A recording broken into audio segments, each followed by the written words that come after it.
Nur Kangjeng. Jadi orang lamun hayang nyaho keistimewaan ibadah orang sholawat. Ulah make macem-macem ulah make.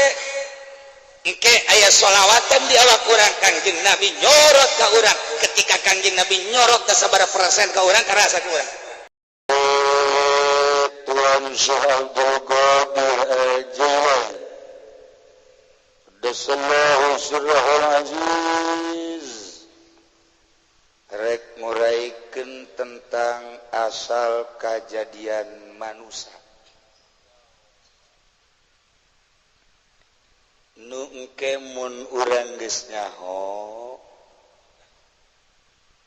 saha anu bisa ngembalikan karena asal kejadian diajak ngalalakon ku Tuan Syekh asal kejadian ke dipetakeun di tempatna masing-masing sanggeusna nganyahokeun asal ditempatkan seakan-akan dibere dihias dibere baju pertama naon bajuna turun kedua naon bajuna papakeanana katilu naon kaopat naon sakumaha urang di dunia ningali RT bajuna kos kitu nyaho kabeh eta RT ansip eta baju tentara eta baju banser bakalna ditangkep banser sebab nyarupan abroh jadi nyarupan ke SPM nya kaliururan pajar SPM orang banser adang tangkap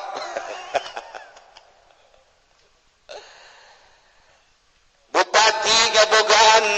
pakaian khusus gubernur jeung label-labelna menteri presiden sarua di alamnya na aya bajuna di alam urangnya sarua salam make pakaian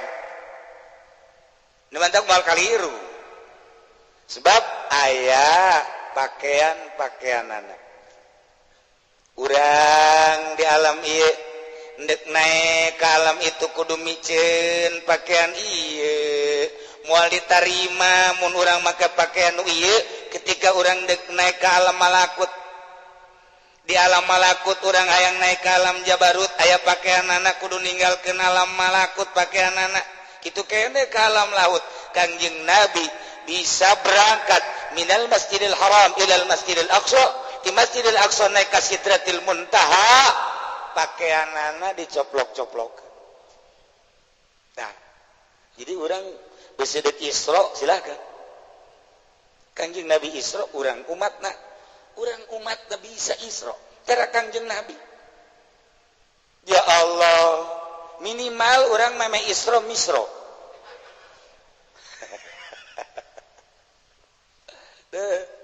jadi sapakaian di alam ieu pakaian di alam itu pakaian di alam itu deh itu pakaian anak Masya Allah karim. Jadi lamun Kangjeng Nabi bisa ka Sidratul Muntaha malaikat Jibril ge teu bisaeun nganter sebab naon? Sebabnya nama di pakaian eta. Kangjeng Nabi mah diucutan kabeh. Masyaallah. Lamun Uwais Kurni bisa ayun-ayunan di handapan aras. Ya Karim. Ya Allah, Habib Rozak ayun-ayunan di Citra. Aduh, Gusti Allah kan. Lamun Kangjeng Nabi bisa mi'raj hasilna salat Habib Rozak nyana ayun-ayunan di itu menang kongkorong dipakai punya na kongkorong di dulu di kongkorong ngagambar ayah wih Masya Allah kacipta kunya asal aya nu bebejakannya di dulu kongkorong koreng mbahna dukun ya nomor nah kuari urang nyaritakeun asal kejadian mahal ya mah nganu ngajina sebenarnya mah kudu kelas kiai-kiai. Teu meunang nu bararodok mah mal kaharti. Bangsa nu teu mondok sanajan di lembur pondok teu meunang. Teu meunang pae di pondok, lahir di pondok, hirup di pondok, pae di pondok tapi bodoh. Orenganan di pondok na kampung pondok. Atuh bal beres. Ya, Masyaallah. Sakumaha kamari barang Allah ngadamel roh Kangjeng Nabi Muhammad sallallahu alaihi wasallam awalan min nuri jamali mimitina dicokot tina nur sifat jamal Allah. Aya sifat jalal, aya sifat jamal. Urang ibadah menuju sifat jamal jeung sifat jalal. Lamun urang geus ditajalikeun sifat jamal Allah ngabentuk bakal kieu. Lamun ditajalikeun dina jalal Allah bentuk manusana kitu. Geus moal kaliru wali Allah. Wali Allah itu keur jamal Allah nyorot. Wali ieu kieu keur jalal Allah nyorot. Moal aya perbedaan. Walaupun berbeda, satu Allah kan. Keindahan sifat jamal Allah dicanda kanggo Kangjeng Nabi Muhammad sallallahu alaihi wasallam. Ya Allah, insyaallah karim. Matatik Gusti Allah dina hadis qudsi khalaqtu ruha Muhammadin sallallahu alaihi wasallam min nuri waji. Kaula ngadamel kana roh Muhammad tina cahaya zat kaula. Sakumaha Abi Hurairah pernah ngajelaskeun ti Kangjeng Nabi, cak Kangjeng Nabi khalaqanillah min nuri. Allah ngadamel ka kaula tina nur Allah. Ya Allah. Matak ti Kangjeng Nabi awaluna khalaqallahu ruhi. Panghilana makhluk nu didamel ku Allah ruh kaula. Wa awaluna khalaqallahu nuri. Panghilana makhluk nu didamel ku Gusti Allah nuri cahaya kaula. Wa awaluna khalaqallahu al-qalam. Panghilana makhluk anu didamel ku Gusti Allah pena. Wa awaluna khalaqallahu al-aqlu. Panghilana makhluk nu didamel ku Allah akal. Beda-beda sih. Pertama ruhi, kedua nuri, katilu kolam, opat akal, horeng fal muradu minha syai'un wahid. Nu dikarepkeun mah hiji naon? Wa huwa al haqiqatul muhammadiyah. Nyaritakeun ruhi Kangjeng Nabi, nyaritakeun nuri Kangjeng Nabi, nyaritakeun kolam Kangjeng Nabi, nyaritakeun akal Kangjeng Nabi. Kok beda-beda sih kumaha menyikapina? Lakin summian nuran ketika pertama dingaranan nur ruh Kangjeng Nabi nur likaunihi sofian an zulumatil jalaliyah lantaran cahaya bisa nganyekaskeun ngabersihan nyaangkeun tina kapekan-kapekan bangsa jalal. Jelema teh nyahoeun ka pangeran sorot ku nur Kangjeng Nabi brai nyaho. Jelema teh nyahoeun kana haram sorot ku nur Kangjeng Nabi brai nyaho. Jelema teh nyahoeun kana ieu teh salat wajib sorot ku nur Kangjeng Nabi brai nyaho. Jelema teh nyahoeun kana ilmu marifat sorot ku nur Kangjeng Nabi brai nyaho. Jelema teh nyahoeun kana bahwa yen kredit teh haram sorot ku cahaya jurig bae ngridit. Saya jurig. Lamun aya kiai masih kene ngridit can kasorot ku nur Kangjeng Nabi Muhammad sallallahu alaihi wasallam. Lamun aya jelema masih kene nyokot duit bank can kasorot ku nur Kangjeng Nabi Muhammad sallallahu alaihi wasallam. Lamun masih kene aya jelema korupsi di negara can kasorot ku nur Kangjeng Nabi Muhammad sallallahu alaihi wasallam. Lamun aya jelema maling, aya jelema mabok, aya jelema zina, can kasorot ku nur Kangjeng Nabi Muhammad sallallahu alaihi wasallam lantaran nu mantap dingaranan nur likauni sofyan an zulumatil jalaliyah tinggal datang ka mana nyorot na Kangjeng Nabi ka urang ukur ku urang aya anu sorotanana datang ka zahir aya anu sorotanana datang ka batin ieu mah zulumatil jalaliyah bangsa jalal batin aya nu kakarak datang ka syariat doang tatadina teh nyaho ka salat jadi nyaho nyorot tan nur Kangjeng nu tatadina encan nyaho bahwa itu zakat teh wajib disorot jadi nyaho jeung ngalaksanakeun nur Kangjeng datang ka dinya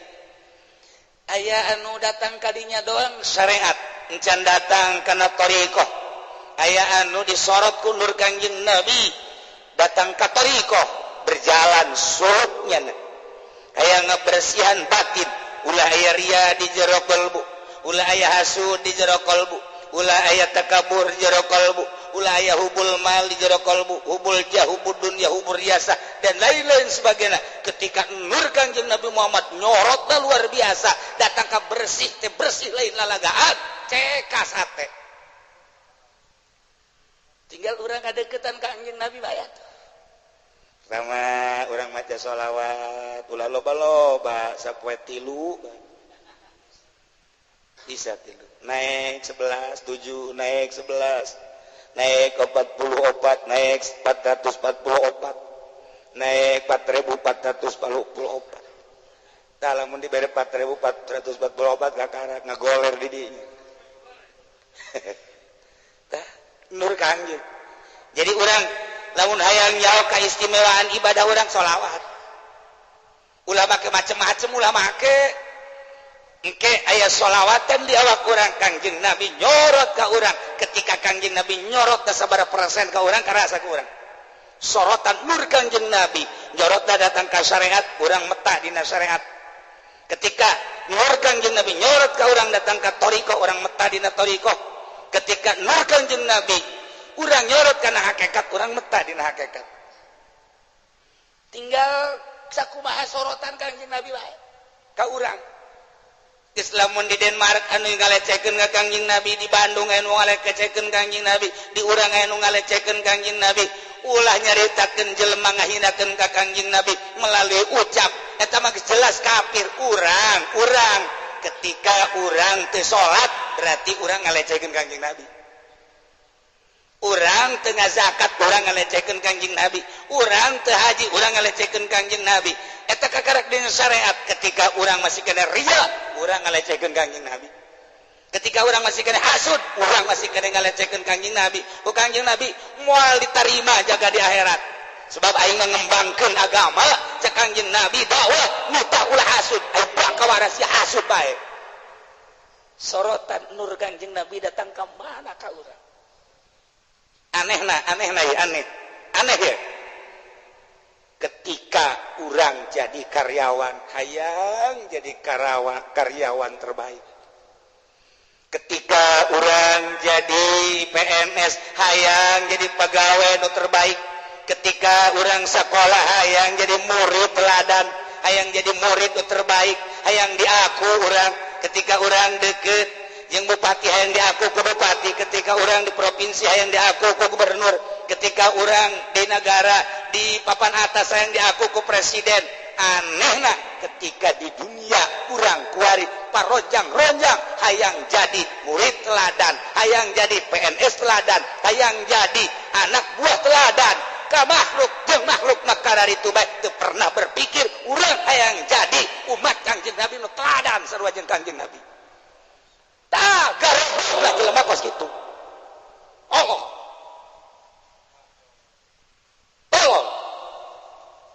udah dunia bae hayang nomor hiji teu boga terbersit di jero hate hayang dedeuketan jeung Kangjeng Nabi hayang jadi umat Kangjeng Nabi nomor hiji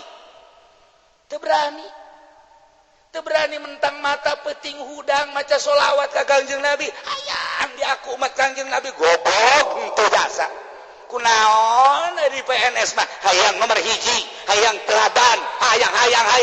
hayang goblok lah cenah aing mah di goblok minggu hareup moal ngaji jor bae ngajakan henteu aing mah kasihan balik sia ka ditu cenah aing mah deuk ceramah di lembur aing ulah ngararaji ka Cilongok aing mah digoblok-goblok tahanan ku sia maka sapeker sia di lembur sia ulah ngaji ka Cilongok ujianana sia nu diading ku jelema sebab naon fitrah jelema teh ya fitrah jelema hayang ngahiji jeung fitrah deui hayang ngabersihan batin kumaha ye ja aing ieu di ditu di desa ngaji bae teu bersih-bersih di kecamatan aya pengajian teh bersih jakieuna ge henteu di pendopo kurang kumaha ngaji bae jadi bukit kandel bae bagi kandel bagi mentana rosa kamari mah ngan 3 juta kan pun maksudnya hayang naik gitu moal beres jadi kos kitu mah moal beres bocahnya jangan ngaji ka Cilongok ke sarua bae atuh heuh sarua ya aing ge sarua bae teu bisa ngan mali terusin lah koy tuh mal bisa roh teh nyongsrong hayang nyaho ka aslina roh teh nyongsrong itu beres lah yeuh cenah kami mah lalagaan ieu ngaji di pendopo mah penting diberkatan atuh komo maksud kitu mal beres gajian kumaha ge ji emang kiai ulah cenah ngaji pendopo lain ulah niat teu daek lempeng nu ngadirikeun ge bupati teu lempeng ya maksud tertentu jangan ngaji mah teu bisa kitu eueuh kiai anu di ngaji di pendopo haju nganasehatan bupati eueuh malah mau naya bupati bupati kita ini anak daerah kita dukung kembali sebab tidak ada duanya sudah daripada yang lain-lain amplop nu kamari 3 juta naik kan pod naik sabaraha pod eta bedole ka aing mah bungkus ya atuh nyaho je aing mah sakan kana Habib Roja kukulintingan di ditu emang teh nyaho aing ge sabaraha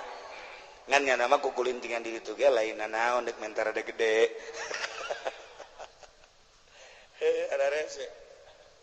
ada rese emang kumaha gitu ieu mah pan ngaji kita buali maksudna endek hayang nyahon rawong kada dunia kewalian sanajan urang beki peda beki jengkol ya kan beki supermi tapi hayang nyaho ngan mal ungkulan gajeun kumaha maksudna potongan kadeuleu ku aing tarangna kadeuleu lain deui mah tarang kredit kabeh mah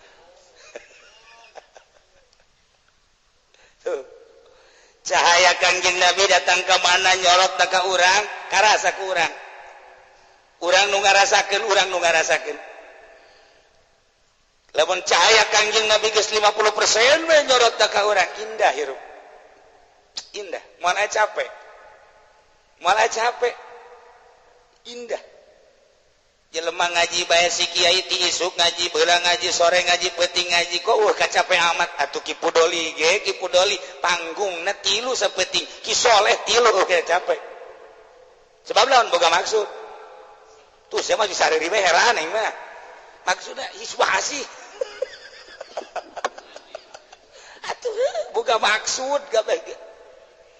jelema teh di deuleu pamaksudana kadeuleu ku lengkah-lengkahna cek Tuan Syabdul Qadir kakarak ngadenge ngaran geus kanyawang lain sombong urang Amerika datang ke Indonesia apapun yang terjadi di Indonesia pokoknya saya perjuangkan kanyahoan maksudnya dek ngerau hasil Indonesia kuari geus ulah jauh-jauh ke Amerika apapun yang terjadi tembak bila perlu nyogok bila perlu Freeport nu sakitu luar biasa tetep bae terus bae disogok deh emang teh nyogoknya ka menteri-menteri presiden sabaraha sogokan anakeun tah urusan dana urang luar negeri nu mantak bupati wanieun nyana hayang nangtung jadi bupati kemudian meakeun duit 10 20 50 miliar boga maksud langkah kanyawan kita mau tahu borang penting muludan rajaban mana datang boga maksud dengan maksud anu tersimpan di dalam hati harta dikorbankan waktu dikorbankan teuh kacape hanya untuk maksud jadi bupati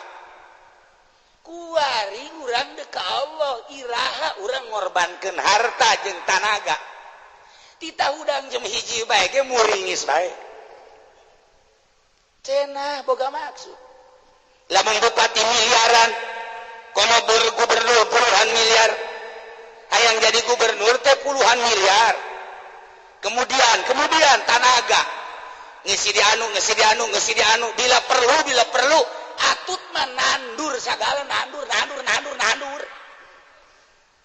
nandur diajak kupu doli dipoto dipublik nandur hanya untuk sebuah gubernur maksud kanyahoan cek tuan saya ieu mah ngajabarkeun omongan wali ya kanyahoan miliaran hayang eta sekalipun kukumaha ge dibelaan saingan anu sakitu ketatna ditimpah ku nyan si itu beakna 50 miliar 100 aing mah berani hanya untuk pangkat dunia meraih keuntungan dunia iya mah lain dek nyaritakeun salahnya lain berbandingkeun urang deuk hayang boga pangkat wilayah indallah geus datang ka mana geus datang ka mana urang ngaji Quran urang sapoena datang menang sabaraha juz maca sholawat urang sapoena menang sabaraha ratus sedekah urang harta urang yang dikorbankeun sabaraha duit sih disedekahkeun pikiran urang jangan ngembangkeun syiar agama Allah datang ka mana sih lamun bupati bae segala rupa dikorbankeun hanya untuk kepentingan sejenak atuh ieu mah panjang sorga nyorot nur Kangjeng Nabi ka urang datang ka mana urang kudaon teu terbersit di jero hate urang hayang jadi umat Kangjeng nomor hiji tadi dia cak tuan saya goblokna urang tololna urang lain aing teh nolol-nololnya aing ngan nyambung doang emang sia mah tarol ieu boro-boro ku tuan saya ku aing disebut tolol sia mah ja aing ge tolol udah mah tolol kabehan komo sia eta mah sia eta nu mana sia eta bae pokona lah tuh kabi bro jak kukunya ana wah payah ya tolol urang lamun ngaji ihya urang tolol urang mun ngaji minhajul abidin urang tolol komo ngaji ieu mah urang mun ngaji hikam urang jadi jelema tolol kabeh urang ngaji ieu geus rada tolol datang ka mana sorotan nur Kangjeng Nabi ayo lantaran nu mantap disebut nur likauni sofyan an zurratul jalaliyah kapaikan bangsa jalal anu tersimpan di jero hate urang mukana tergantung sorotan nur Kangjeng Nabi ketika nur Kangjeng Nabi 10% nyorot ka urang beunta 10% 20% nyorot 20% beunta 30% nyorot 30% beunta 50% nyorot 50% beunta terus tinggal ukur ka diri urang sorangan ari aing kasorot sabaraha persen pokoknya mari kita bertanya kepada rumput yang bergoyang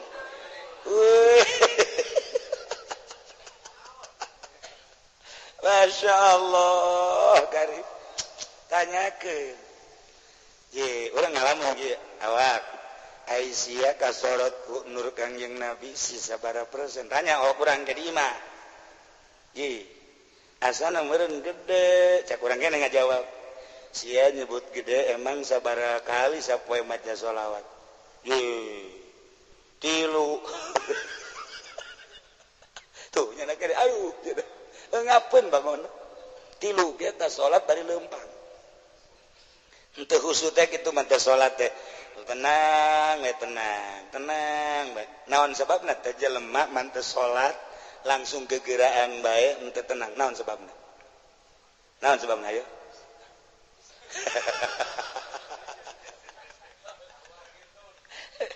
dunia ketika urang saya duniaan di jero hatena pan urang teh la ilaha illallah nu dimaksud kecuali Allah cak Allah ai sia nu dimaksud kecuali aing mah atuh pan aing aya di sia ji atuh pan aing mah aya di sia artina aya di sia teh sia di mana ayana aing aya ayo geura walillahil masyriq wal maghrib fa inna ma tuwallu wujuhakum fawallu wujuhakum syatah fa aina ma tuwallu di mana bae maneh ka mana bae di dinya aing aya. Ayo coba ayo gerak. Masyrik jeung magrib wae. Aina ma tuwallu di mana bae maneh ngaharep aing di dinya aya. Di dinya aing aya. Atuh di kawan hese-hese ketika urang boga perasaan Allah aya bareng jeung urang atuh tenang urang lempang ka mana aja aya Allah ngaharep ka mana aja aya Allah cicing di mana aja aya Allah sedengkeun maksud urang ka Allah ci atuh deuk kawan buru-buru salat moal buru-buru Allahu akbar keur jeung Allah salam atuh nang Allah kuari teh aya Allah urang wiridan dititaku Kangjeng Nabi hakikat nama Allah maca sholawat cinta ka Kangjeng Nabi jadi titah ku Gusti Allah ya ayyuhallazina amanu shallu alaihi wasallimu taslima ji atuh moal gegeraan ketika urang gegeraan berarti dianggap Allah eueuh fil alamin innaka hamidum majid assalamualaikum warahmatullahi wabarakatuh naik motor dianggap Allah eueuh pajar teu neuleukeun ku nyana beralih tadi fil alamin innaka hamidum majid kuari beralih ka karung goni beralih kuari ka warung beralih ka tah jelema anu sibuk pasti kos kitu matak cek tuan saya deuleukeun salatna deuleukeun lamun salatna buru-buru berarti nyana teu dianggap bahwa Allah aya lamun mata salat tahajud berangkat berarti dianggap di Allah ngan di doang di ditu mah Allah isin urang ngobrol jeung wali mah isin deuk ka mana hayu sia deuk ka mana sia cak Allah deuk ka mana sia deuk ka mana aing aya lumpat ka mana wah ini deuleukeun teu isin sia ka ayo kunaon ta urang teu boga perasaan kos kitu cahaya Kangjeng Nabi nyorotna saeutik ka urang nementak lakin summa nuran likaunihi safian an zulumatil jalaliyah kama qala Allah tabaraka wa taala qad ja'akum minallahun nur wa kitabun mubin nyata datang ka anjeun ti Gusti Allah nur cahaya wa kitabun mubin datang ka mana cahaya datang ka nur Kangjeng Nabi sok geura hadiahan Kangjeng Nabi ulah cara Muhammadiyah matak jauh jeung Allah ge Muhammadiyah mah tilok hadiahan Kangjeng Nabi urang mah hadiahan supaya hadir Kangjeng Nabi ila hadratin nabiyil mustafa abdi hadiah hadarat kana kehadiran Kangjeng Nabi ja Kangjeng Nabi mah teu fokus nyuhunkeun kehadiran Kangjeng ja Kangjeng Nabi mah di mana urang salam Kangjeng Nabi ngajawab aya sok berangkat tek baca urang sholawat Kangjeng Nabi aya makin loba urang maca sholawat makin bersinar hayang jadi wali teu kudu neangan guru ka Gunung Karang teu kudu lobakeun maca sholawat boga anak awewe umur 24 tahun jadi wali teu kudu hese tuh kan Masya Allah wali bae pugu kreditan ngecan anggeus nah iyalah wari mah tinggal ngukur bae datang ka mana nur Kangjeng Nabi Muhammad nyorotna ka urang lamun urang kurang kasorot lobakeun maca sholawat ka Kangjeng Nabi Muhammad sallallahu alaihi wasallam nu mantak dingaranan akal wallahu alam